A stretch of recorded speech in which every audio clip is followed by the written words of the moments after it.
Hello, everybody, and welcome to the latest episode of Vox Vomitus, otherwise known as Word Vomit. I am your host, Jennifer Ann Gordon, the author of the Kindle Award-winning novel Beautiful, Frightening, and Silent, as well as the Hotel series and Pretty Ugly. Joining me today, as always, is my Vox Vomitus vixen, Allison Martine, authoress of the Bourbon books, or the Chai Tea in an Owl Mug books. That's the cozy mystery version of the Bourbon books. I could never.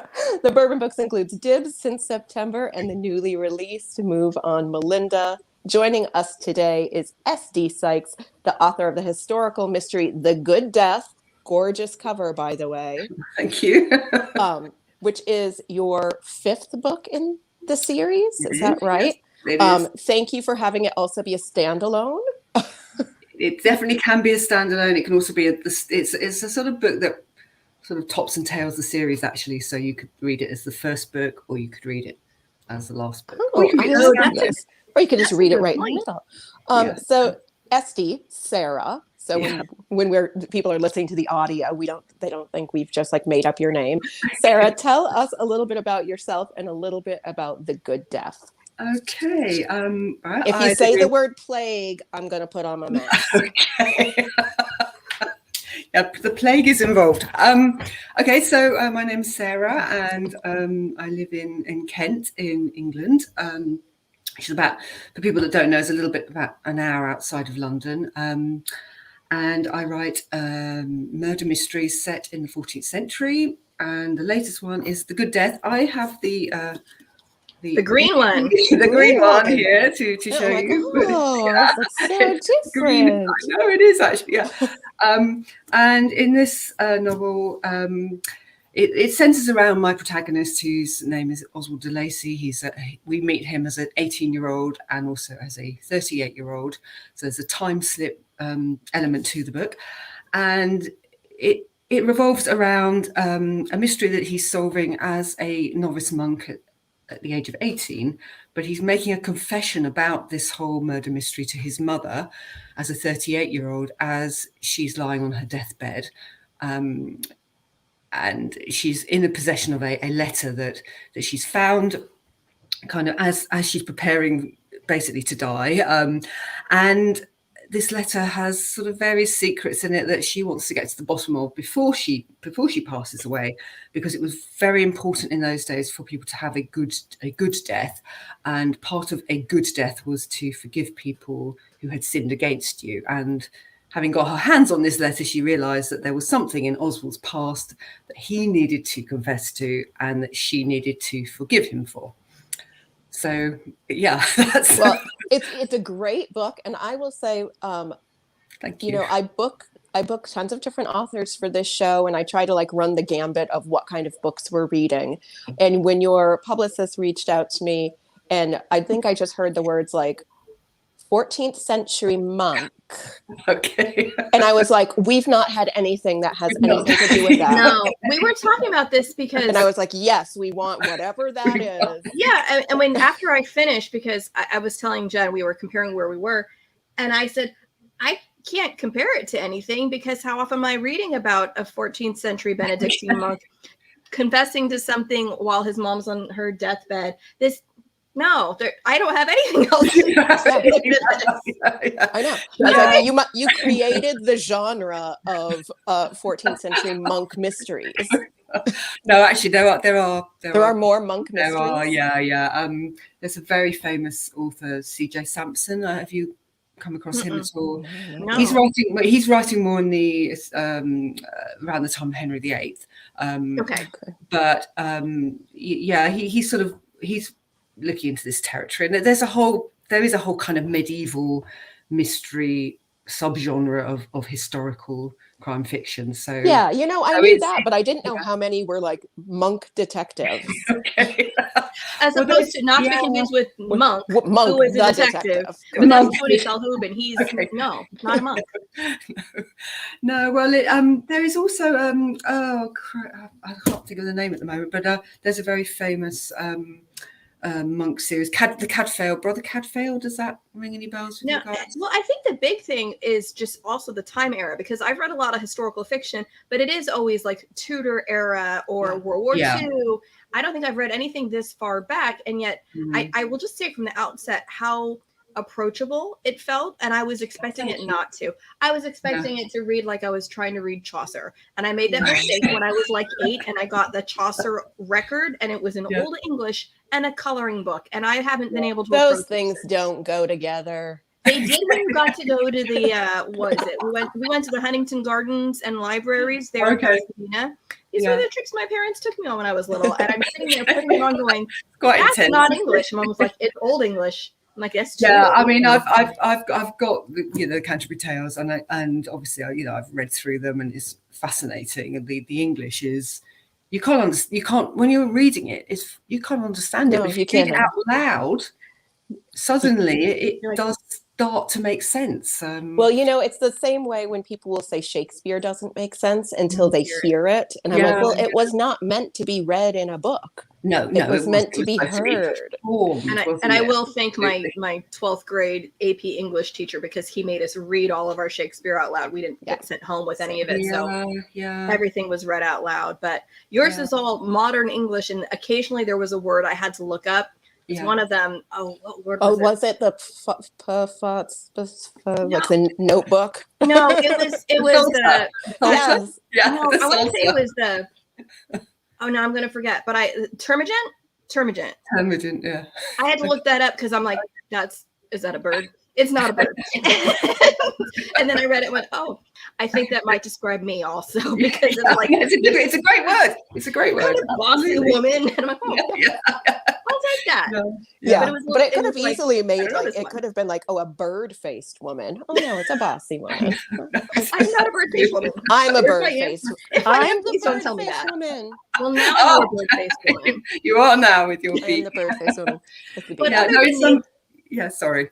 Oh, I was just going to say, other than the occasional vocabulary word that was really specific to that era, it was so approachable and I didn't expect to have something set as a Benedictine monk in the 14th century be so easy, accessible, and just enjoyable. And fast-paced, too. It was bingey. It was just as bingey as like a thriller that like... we're used to reading now. A contemporary thriller, but this is the way all the books that I in the series are written, is that they follow the all the sort of conventions and rules of a contemporary thriller. They just happen to be set in the 14th century, and I feel very strongly that, because a lot of people say to me, oh, I don't like history books. I don't read. I do get that a lot. I don't like books that are set in the past. They haven't tried yours. No, well, it's a shame, because the environment was different, clearly, but people were the same. They had the same urges, their same ambitions. They were greedy. They were jealous. They still thought about things like her breast mounds. Yes, I know. No, his eyes went there again. Mounds. Bring him up, Oswald. Bring him up. I'm like, oh no, he's 18. I'm like, poor Oswald. He's just like, oh, boobs. Which is funny. Get it together. I've got to solve it. I know. It is. In one of the other books, he looks at pornography, which did exist, but obviously the word didn't exist. So I can't remember what. Is this in the book that's about Venice? Because I heard that one was very debaucherous when I was reading. I think it was. Yes, I think it was in that one. Yeah, or maybe Venice porn. Yeah. No, I was just even laughing because there was this point made that they said, oh, they only have like the plain women come and work at the monastery to not be. It's like, doesn't matter. She still has boobs. Yeah. It's like, she is a woman. I am 18 years old. And the person who hired them doesn't even like women. So hello, he doesn't know what's hot. They're all hot to me. I was like, yes, Oswald, get it. Yeah, well, guys, this is what I mean. 18-year-old guys have been 18-year-old guys, forever. So, that's what I was trying to tap into. So, if you don't particularly like history, but, you're prepared to sort of give it a go, then yeah. Well, now you had that reaction to the books. I'm very, very intrigued of how we get, because again, I'm only a little over halfway through The Good Death. I want to know more about Oswald, how he goes from 18-year-old novice monk to by the time we meet him in this book, he's that, but also, 38 and on his second wife. Yeah, Laura Jacko points out that 18-year-old boys have not changed much throughout history, and that is absolutely true. And as the mother of a currently 6-year-old boy, I'm worried. Thank you for that comment. Absolutely true. Yeah. I mean, an awful lot happens to him through those 20 years. He starts off as a monk. He's a family spare, and he's sent off to a monastery to sort of be got rid of in some respects, but then he has to come back and suddenly become the lord of the Somers Hill estate, totally unexpectedly, and he's totally unprepared for it. And he's actually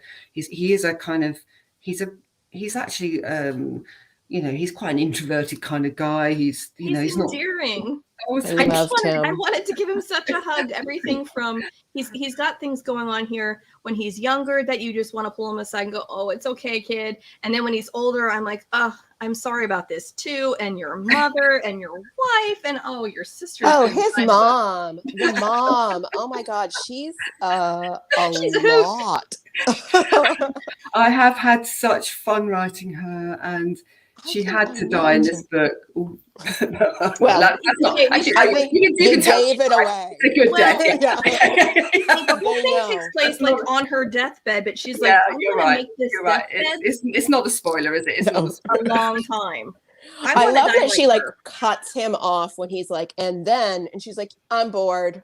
I'm tired, and he's like, I'm just literally getting to the part where it's like, and then I found the body, and she's like, can you go get your sister? Or she'll just loudly start snoring. It's like, thanks, Mom. Yeah. Well, I think I don't know about you, but I've certainly got there are various females in my family who I was going to say and there are sometimes I'm like it a little bit like that myself, my kids. So sometimes I say things to them that they just go, Mum, what earth are you on about? I mean, I will say, as somebody with an elderly mother who I have sat at her bedside chatting with her, I get it when all of a sudden she falls asleep in middle of my very interesting story about my book, where she's like rolling her eyes and turning her brain off, because she's probably been like, I've been doing this for 42 years. Enough. Exactly. I'm tired. Exactly. Or she'll just start telling her own story in the middle of mine, where she'll be like, oh, you know what? Actually, let's talk about this sweater I had when I was 12. I'm like, oh. Well, I think there is that whole thing as you become as an older woman, you can become a little bit invisible, and so therefore there are ways of increasing your visibility by being awkward, by being rude. Oh my God, that's the theme of my life. Allison, we're already there. Exactly. You see it over and over again. So she definitely is that sort of character. But I had a lot of fun writing her. But she had to go in this book. Unfortunately, he needs to be released from her.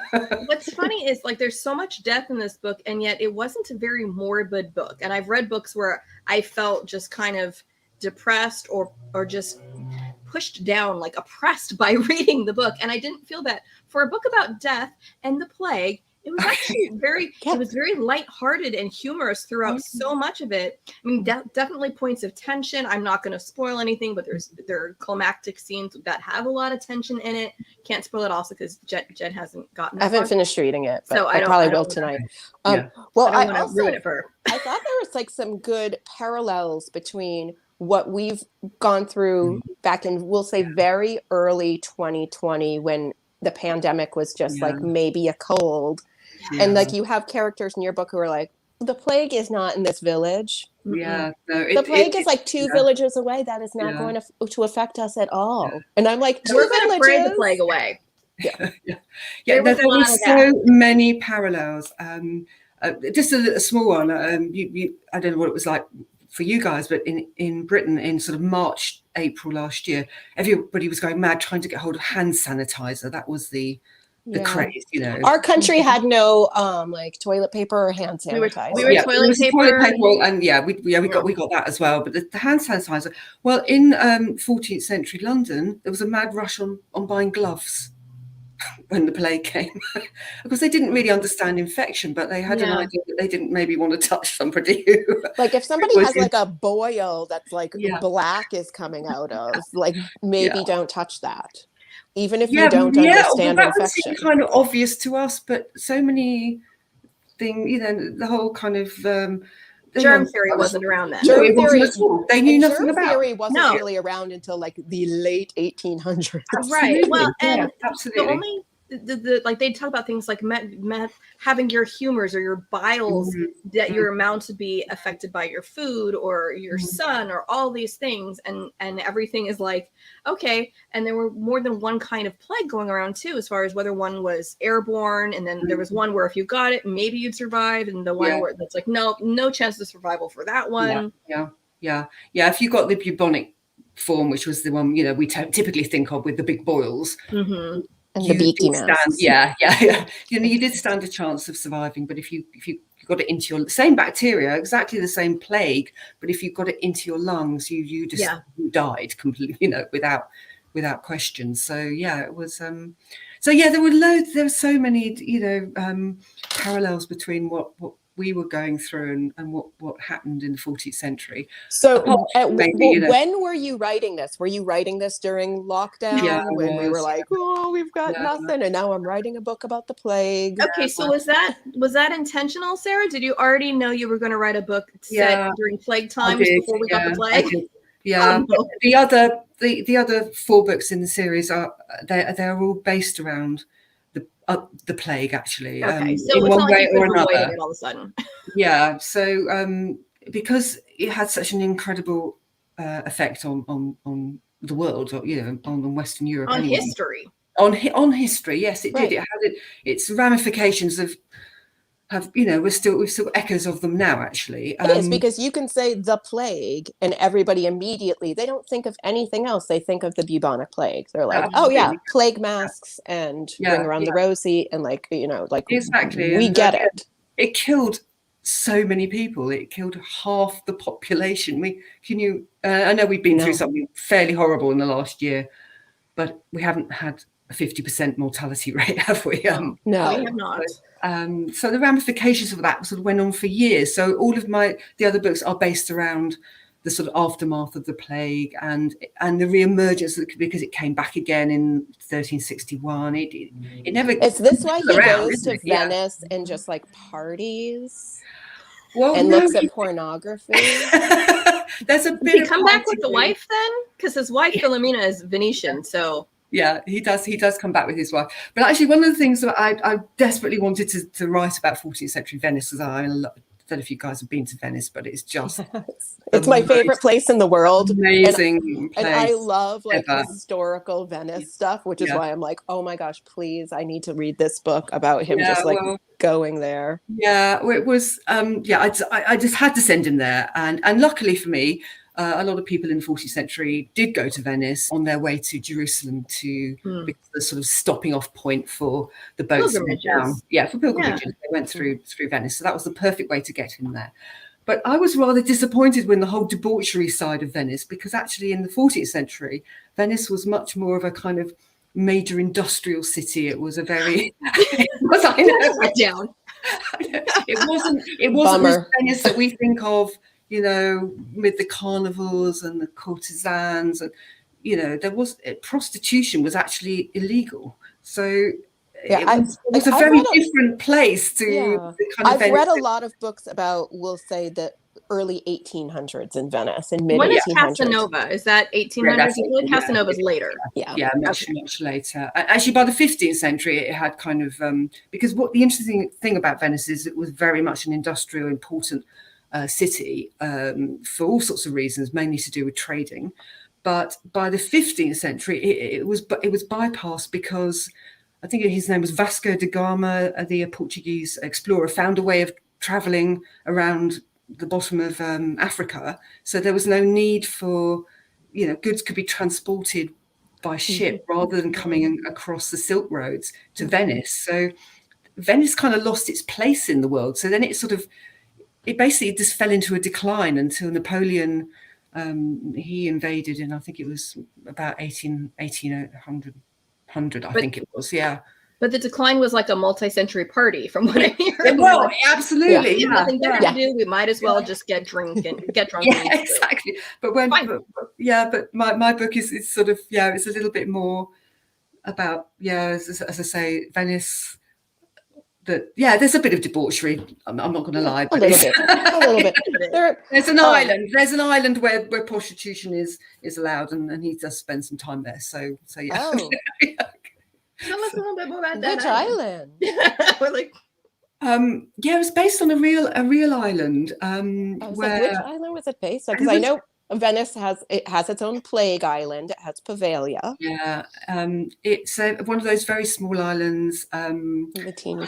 Yeah, sorry, I can't remember. No, you're okay. I'm sorry to quiz you about Venice. Yeah. Sorry, Plague Island is kind of Jennifer's thing, so she's like, Plague Island. I recently, my last book involved kind of a modern plague that wasn't COVID, that was also written during COVID, but not about it, and it was blah blah blah before COVID. Yeah. And my characters do go to Venice. Oh, do they? Excellent. Okay. They're not debauched, though. They're not debauched. They're not debauched.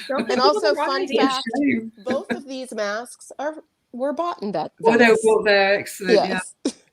Yeah. No, this particular island was actually a convent, but a lot of the sort of families that had a daughter they couldn't marry off, they'd send them to this convent where they sort of partied basically, and there was a bit of prostitution involved as well, and there were quite a lot of children born who they managed to sort of fob off as foundlings. I shouldn't have laughed. You're like foundlings. I'm like, yeah, and I think every so often they got shut down by the Catholic Church who weren't too keen on this kind of convent. It's very historically when it was a nunnery, when in the Shakespearean version of the word. To that nunnery. Get you to the nunnery. That's what a nunnery. Yeah.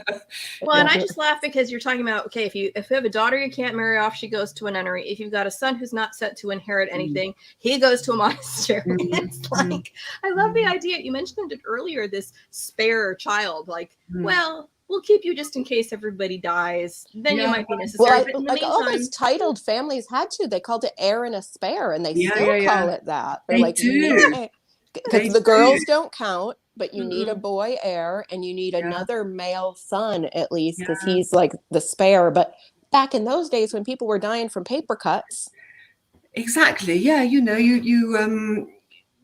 had to produce quite a few children to make sure that some of them reached adulthood and carried your family name on. So as a woman, if you couldn't do that, that was, sucked for you, because it wasn't a great time to be a woman. It wasn't. No, and you did cover that a lot, and again, not an overly depressing way in The Good Death. Like you definitely covered the fact that women were second-class citizens without it being preachy, with it being very realistic and, at times like hopeful and sad and charming, but sad because it was. I mean, I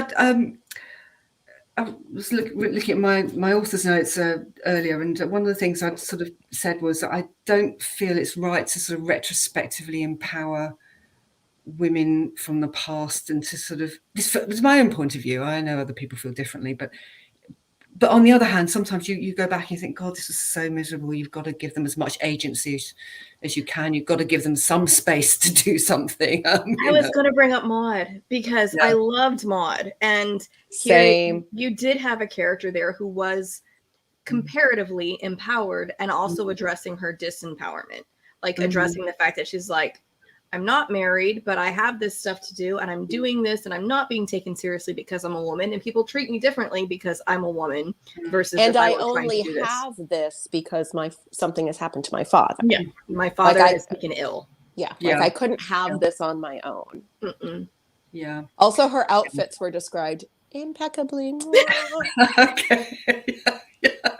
I know that's really like vain to say, but I'm like, No, I no, want that dress. Like, yeah. One of the when she's fascinating things about described as sort of like a clothes, J in the yeah, midst of with like the bits of other little blue. gray I mean, birds. she would have been flouting rules because there were actually rules about what you could wear depending on the class that you were in society. Yeah. So if you want noble, you really weren't allowed to wear furs. You weren't allowed to wear jewels in your hair. And I mean, women did, but you could be arrested or fined for it. So can you imagine that? You know, you can't wear this because you're not the right sort of class in society. My entire closet would make no sense. Okay. I'd be fine, probably. I think I'd be right because I just wear black mainly. So I would literally just take off this earring and I'm good. That's all I gotta do. I'll just take off my earrings now just to be sure. But that's it. I'm much more frumpy. But I love the idea. It's like if you're not fancy, you're not allowed to be fancy. Like that's the rule.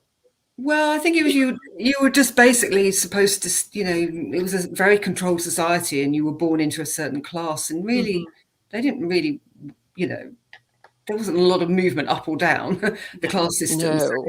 So anybody who was... No, certainly not. I'm sorry. As I'm like screaming, I'm like, certainly not. No. Oh my God. It's true. I mean, what you do see during the 14th century is you see the sort of middle classes growing. So it's the merchants and the people who move to London, they make money from selling fleeces and other kind of imported goods.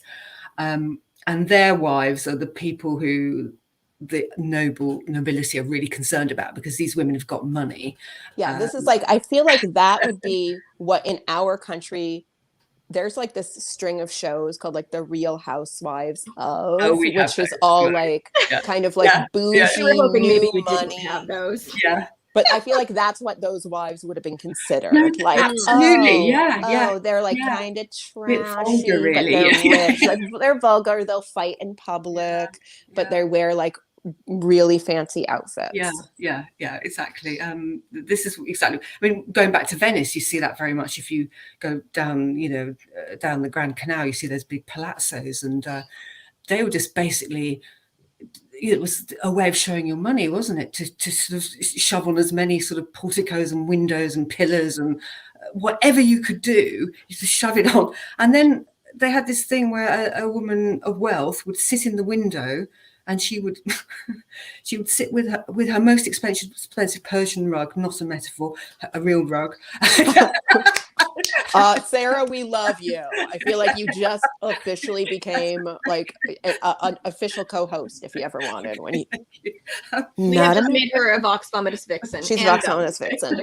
Okay, so with her Persian rug, her real Persian rug, to show her wealth. She'd sit there all day with people sort of punting past and thinking, "Wow, what an amazing rug that woman has."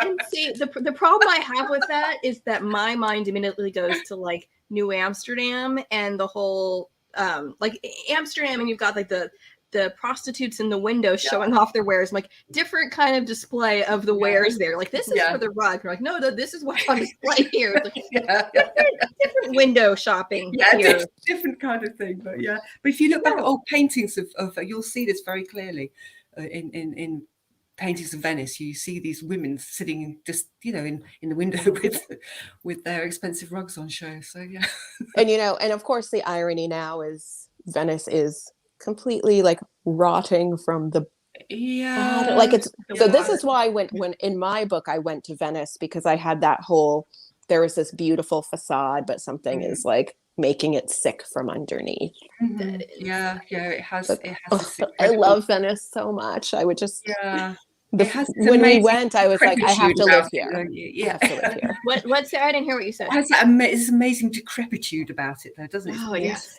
There's whole kind the beauty of decay. Basically, wonderful place. Well, another thing that I really loved about your book, and you touched on it a little bit at the beginning, is how you're talking about two different time periods, and a man who's pushing 40 versus a man who's not quite even 20, and the different places in his life and where he's reflecting. And it's funny because the only other book that I've read that was set around this time in the plague was the Doomsday Book. I don't know if you've read that, by Connie Wills, but that's a time travel book, but they're going back to the same era. But in the same way, it was reminding me of that because of the time travel element of going back and forth, but it was only 30 years or 20 years, but it's the scope of one person's life and reflecting back on how he got to where he is and why this time in his life has shaken him to his core and how it stuck with him. Yeah, it's I was quite nervous about taking on a kind of what I'd call time slip, that whole sort of two narratives in different I've never heard that. You're saying time slip? Yeah. I've never heard that. That's a beautiful way of saying it. Yeah, if you read Labyrinth by Kate Moss, that's a sort of time slip novel. Yeah, it's a term I didn't make it up. I've come across it. Well, we're not accusing you of making it up. I can't. And Sarah Sykes made up a term called a whole genre. A whole genre. Keep going. I'm writing it down. Time but you said Kate Moss, Labyrinth. Yeah. Because when I have read books along those lines, sometimes I become more interested in one time frame than the other. So I really hope I managed to sort of keep it. I was very interested and am, because I'm still currently reading it, in both timelines. Me too. And usually I will say I always find myself like, oh God, they went back to the future or whatever, whatever it is. I liked it, and I feel like in the earlier portion of the book, I mean, the like earlier dates, Oswald, it's all him pretty much all the time. We get it. Once we get to like Oswald at 38, there's this cast of characters that also imbibe him. Yeah. And that made it exciting and interesting because we had, his kooky friend, the crazy mom, the wife that you're like, I don't know about her. Why is she hanging out with Crazy Friends so much? Why does she like her? She laughs at all of Crazy Friends jokes. Yeah, what does that mean? And so then the sister who's just like, I'm just interested in mom's jewelry. So I'm here to make sure I get my. I suppose, for me it was quite comforting to go back to that time frame because those characters are quite constant. Apart from the crazy friend, he hasn't turned up before. But okay, I was wondering. I'm like, I loved but you made notes in the afterword or your author's notes about who he was based on, and I love that he was that you didn't even pick some of the more ridiculous stories that the real character told. With like people with like elephant ears and all sorts of ridiculous stuff. Eyes in their chest. Can I get a compendium of ridiculous fables? Because I would read that too. I'm like, it's absolutely. It's a fascinating. If you can get your hands on it, it's called The Travels of Sir John Mandeville, and I'm writing that down too. I know. I'm like, I have my glasses off, so I can't write anything. I'm writing it for you. I read for you. I write for you. I'm your little scribe. Oh my gosh! Like, take a note. I'm your Timothy to your Paul. You go. No.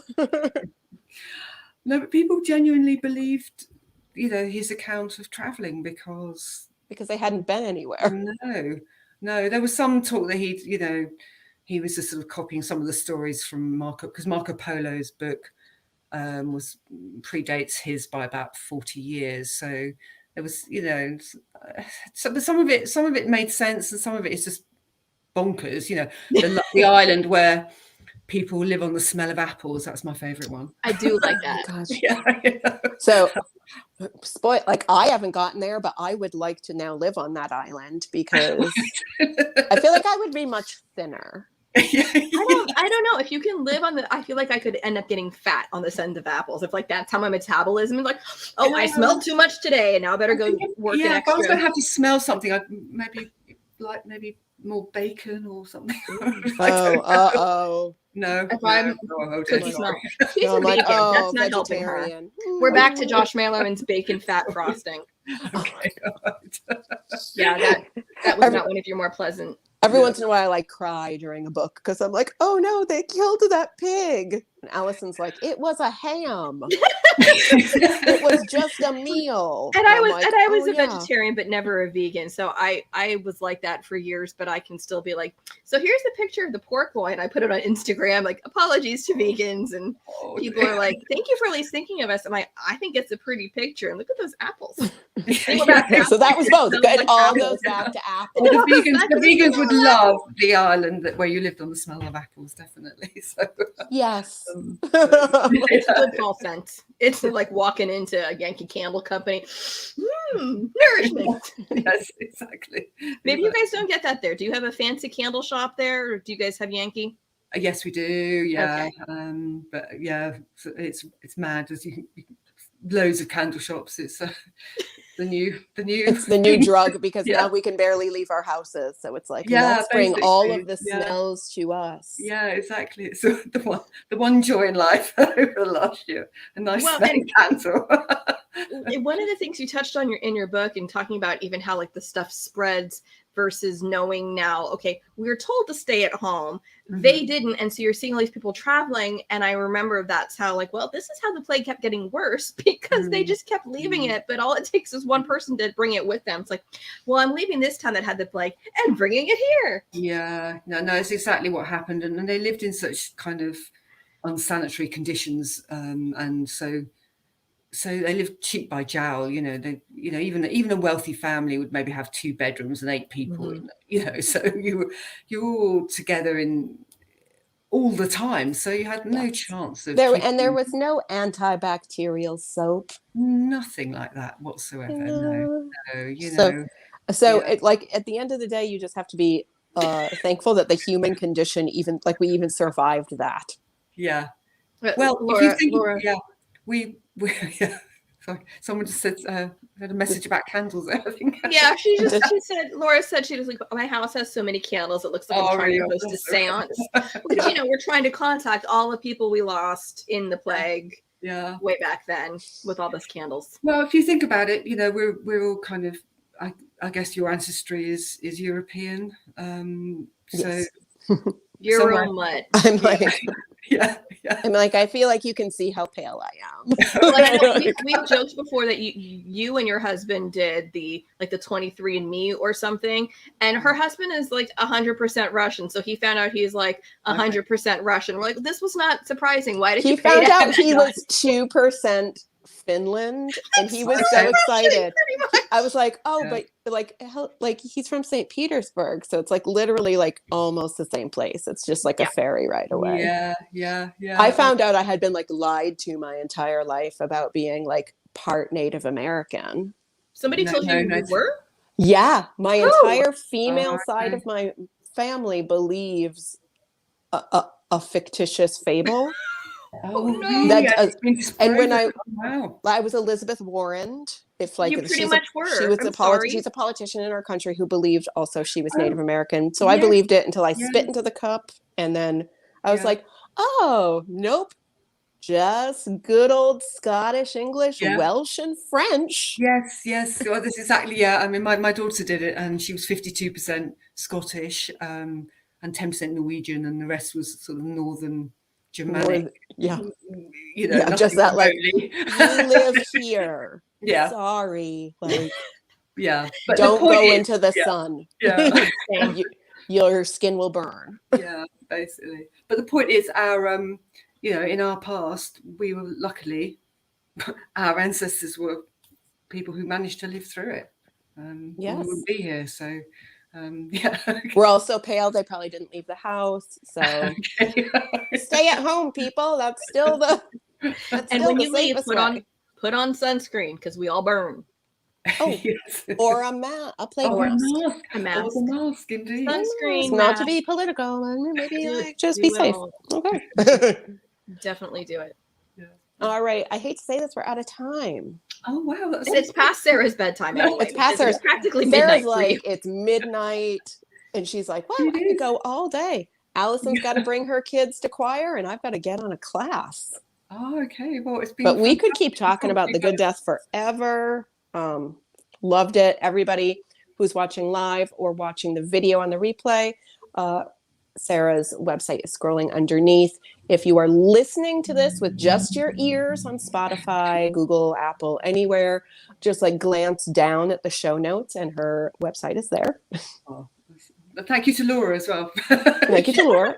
Thank you, Laura. Very, very eager commenter. Yes, Thank you, Laura. yes. Thank you to everybody at the Global Authors on the Air Radio Network. This has been a copywritten podcast, and we will be back next week with author Carrie Schaefer, who talking about her new novel, Other People's Things.